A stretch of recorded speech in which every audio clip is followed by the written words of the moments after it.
Nobody teaches prediction. They teach memory. They teach hard work. They teach discipline. But almost nobody teaches the one cognitive skill that sits above all of them, the ability to predict. Because once your brain learns to predict accurately, everything else becomes easier.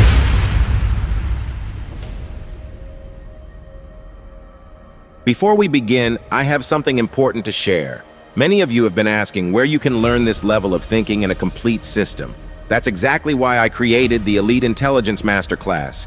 It's not another motivational course. It's a complete intelligence training program built around 15 powerful mental models designed to upgrade the way you think, analyze, solve problems, and make decisions. More importantly, every lesson comes with practical deployment systems, workbooks, case files, quick reference cards, a 90-day training protocol, real-world exercises, because knowledge changes nothing. Deployment changes everything. If you're serious about building an elite mind instead of simply collecting information, you'll find the complete masterclass through the link in the description. Now, let's begin Assignment 61. Your brain has been predicting since the day you were born. You just never noticed. Someone throws you a ball.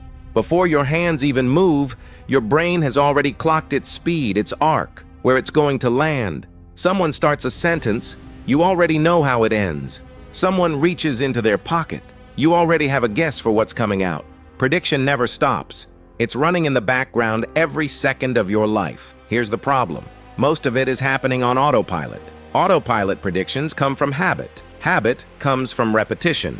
And repetition isn't the same thing as reality, which means your brain is often guessing off old data instead of what's actually in front of you. That's the real reason smart people make dumb decisions. It's not a lack of intelligence. It's outdated software running the show. Assignment 61 shuts that off. From here forward, no more unconscious predicting. Every guess your brain makes has to become visible. Every assumption gets dragged into the light. Every conclusion has to be earned, not defaulted into. Your first exercise. For the next 24 hours, catch your brain in the act of predicting. Every time. Before someone replies to your text, pause. Ask yourself, what do I think they're about to say? Before you open your inbox, guess what's waiting. Walking into a meeting, predict who talks first, who interrupts, who folds, who stays silent. Watching a game, call the first mistake before it happens. Driving, pick out which car is going to do something stupid. You're not trying to be right. That's not the point. The point is noticing that you're guessing at all. Because the second you start predicting on purpose, your attention changes. Information you used to scroll right past suddenly matters. Patterns that were invisible yesterday start jumping out at you because your brain finally has a reason to collect them. That's the trick nobody tells you. Prediction rewires attention, and attention is what people mistake for intelligence. The sharpest people you know aren't seeing more than you. They're just looking with intent. Once your brain expects to be tested, it starts hunting for better data on its own. That's upgrade 1. You stop consuming reality and start processing it. The engine is live. Predictions don't usually fail because you're not smart enough. They fail because the input was garbage to begin with. Most people aren't collecting reality. They're collecting opinions. Someone posts something online and it becomes belief. A friend tells one story and it becomes a rule for everyone. A headline scares them and fear gets mistaken for evidence. Eventually, the brain is predicting off information that was never true in the first place. Assignment 61 kills that at the root. Split everything you take in into 4 buckets. Facts, things you can actually verify. Assumptions, things you believe with zero proof. Emotions, how you feel about what happened. Noise, everything else pulling your focus away from the truth. Most people dump all 4 into one pile and wonder why their predictions never land. Say someone doesn't text you back. Average brain. They're ignoring me. That's not a fact. It's a story you told yourself. The sting of feeling rejected that follows is emotion, not information. Asking 5 different people what it means is noise. The only actual fact? They haven't replied yet. Nothing else has been confirmed. One small, boring event just got turned into a whole narrative, and the second the narrative starts, every prediction after it is warp. Exercise 2. Reality collection. For the next 7 days, every time something significant happens, Write it down and split it into the 4 buckets. What's fact? What did I immediately assume? What emotion showed up? What's just noise? Slow at first, annoying even, but after enough reps, the habit flips. Instead of reacting, you separate. Instead of assuming, you check. Instead of building stories, you gather evidence. And once your input is clean, everything downstream gets sharper, because prediction was never about raw intelligence. It's about the quality of what you're feeding the machine. You're about to feed it something most people never bother to collect: the truth. Every prediction starts as a story. The question is who's writing it, reality or your own head. Your brain hates a gap. The moment something's unclear, it fills the blank on its own. Someone doesn't smile at you, your boss says, "Can we talk tomorrow?" A friend goes quiet. Every time your brain invents a reason, nothing actually happened yet. One piece of real information came in, and your mind wrote the rest of the script. This is where bad decisions are born. Not from stupidity, from mistaking an assumption for a fact. And assumptions aren't harmless. They quietly steer everything you do next. Assume someone doesn't like you and you'll act differently around them. Assume you're going to fail and you'll hesitate right when you need to move. Assume success is locked in and you'll stop putting in the work. An assumption isn't just a thought passing through. It's the seed of every decision that follows it. Here's the part most people never grasp. Bad assumptions can produce flawless logic. Your reasoning can be airtight and still be built on a lie. And logic built on a false premise will always land you in the wrong place, no matter how clean the thinking was. Your next drill. Every time you catch yourself predicting something, stop and ask, what am I assuming right now? Write it down, then interrogate it. What evidence backs this up? What evidence contradicts it? What don't I know yet? Don't move on until you've answered all 3. It'll feel uncomfortable at first. Your brain wants closure, fast. But real intelligence is often just the discipline to sit in, I don't know yet, a little longer. That extra minute of discomfort saves you months of cleanup. Every assumption you strip out makes your internal map of reality more accurate. Prediction was never about seeing further ahead. It's about seeing what's already here, more clearly than everyone else in the room. Average minds remember events. Sharp minds remember patterns. That's the whole gap. Ask someone what happened in an argument and they'll give you the play-by-play. Ask a strategist the same question and they'll give you the underlying structure. One's storing details, the other's storing the shape of things. Your brain doesn't have unlimited storage. It can't hold every conversation, every mistake, every win. It doesn't need to, because a pattern compresses hundreds of moments into one reusable model. Watch 20 people quit the gym. Different ages, jobs, excuses. At first, it looks random. Then it clicks. Most of them didn't quit because motivation ran out. They quit the moment they broke their streak and never got back on. 20 stories just became one rule that works on anyone. This is how prediction actually levels up. You stop cataloging isolated moments and start cataloging the structures that repeat. Exercise, pattern compression. Every night, pick one thing from your day and write down the pattern underneath it. Not the event itself. Not, my friend canceled on me. Write, people cancel when they overcommit. Not, my project failed. Write, projects fail when optimism replaces planning. Not, the argument got emotional. Write, people get emotional when their identity feels attacked. You're not journaling. You're building working rules for how people behave.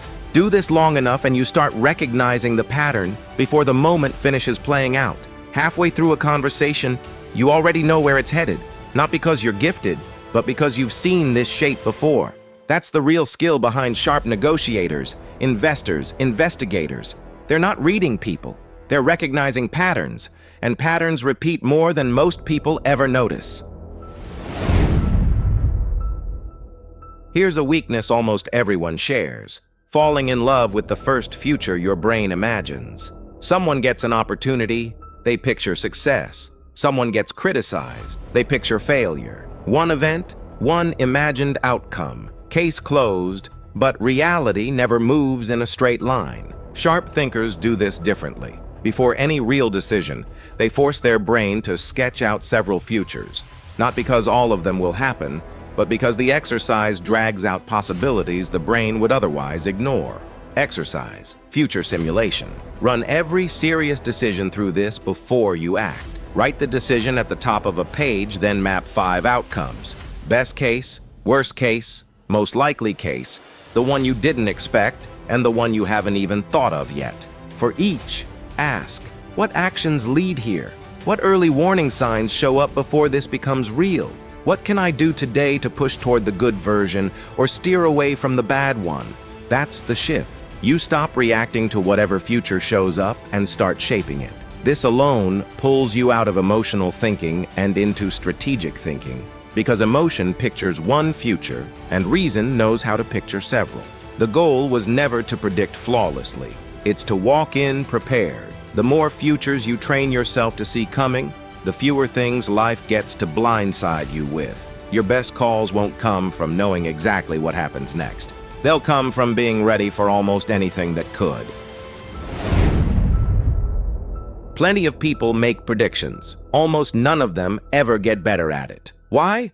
Because nobody's checking the scoreboard. They guess, they forget, life keeps moving, and the brain never finds out whether it was right or wrong or why. Imagine trying to improve as an archer without ever walking up to see where the arrow landed. That's most people's relationship with their own judgment. Assignment 61 fixes that, because prediction is a skill, and every skill only improves with feedback. From here on, every prediction that matters gets written down, not kept in your head, on paper. 3 things: what you predicted, what actually happened, and why. That's the baseline. The real training starts with the next question. Most people, when they're wrong, ask, why did I mess this up? Sharper minds ask, what information did I miss? That shift sends your brain hunting for missing evidence instead of scrambling to protect your ego. Sometimes you ignored a clear behavior signal. Sometimes you trusted an assumption you never checked. Sometimes your emotions were quietly steering the whole prediction. Every miss becomes another calibration point. Pilots run instrument checks before every flight, not because they expect disaster, but because tiny uncorrected errors compound into real ones over time. Your brain runs on the same logic. Small prediction errors, repeated daily, eventually shape your relationships, career, money, your whole trajectory. Keep this up long enough and your notebook stops being a diary and becomes a map of how your own mind works. You'll spot your own blind spots, where you overrate people, where fear talks you into predicting failure, where confidence tips into overconfidence. Almost nobody reaches this level of self-awareness because almost nobody measures themselves this honestly. Assignment 61 asks it anyway because prediction without calibration is just a guess wearing a nicer outfit. Every decision you've ever made was a prediction. Sit with that for a second. Trusting someone, spending your time somewhere, switching careers, getting into a relationship, all of it is a prediction. Life isn't a string of decisions. It's a string of predictions wearing decision costumes. The quality of your life tracks directly with the quality of those calls. That's why 2 people can get the exact same opportunity and walk away with completely different futures. One predicted growth, the other comfort. One predicted a long-term payoff, the other a quick hit. Different prediction, different choice, different life 10 years out. Average minds ask, what do I feel like doing right now? Trained minds ask, what future does this choice actually build? That single question is the line between emotional thinking and strategic thinking. Your closing daily habit. Before any decision that matters, pause. Not to freeze up, just to ask 4 things. What future am I predicting here? What evidence backs it up? What evidence pushes back on it?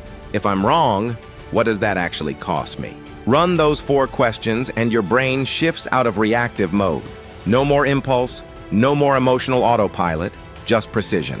Eventually, you stop deciding based on how you feel in the moment and start deciding based on where the choice actually leads.